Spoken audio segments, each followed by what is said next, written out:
The air in the Situation Room was thick with tension, the holographic map of the Middle East flickering with red and blue. Regime change by jazz improvisation, a voice echoed, a wry commentary on the U.S. scattered strategy. One moment, the president called for the Iranian people to rise.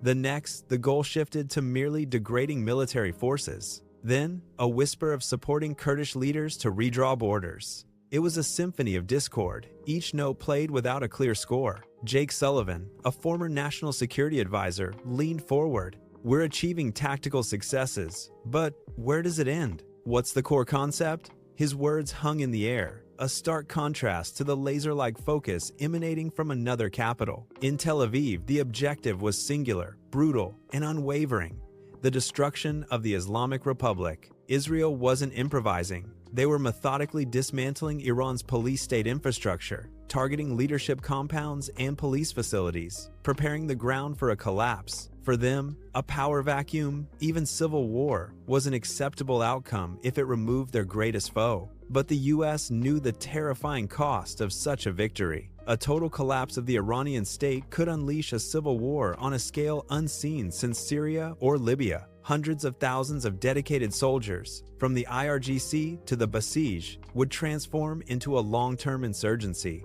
While a chaotic Iran might serve Israel's security, it was a nightmare for US interests and Arab allies, who relied on regional stability for oil and global commerce. The war, existential for Iran, had already led to the largest disruption in oil production in history, driving up global prices. Washington found itself at a crossroads. How to defang Iran without pushing it into a catastrophic civil war? The answer, Zakaria suggested, lay not in further escalation, but in diplomacy. Intermediaries like Qatar could help close out the conflict, pulling the region back from the brink before it reached a point of no return. The unseen hand of geopolitics was at play, and the next move would determine the fate of millions.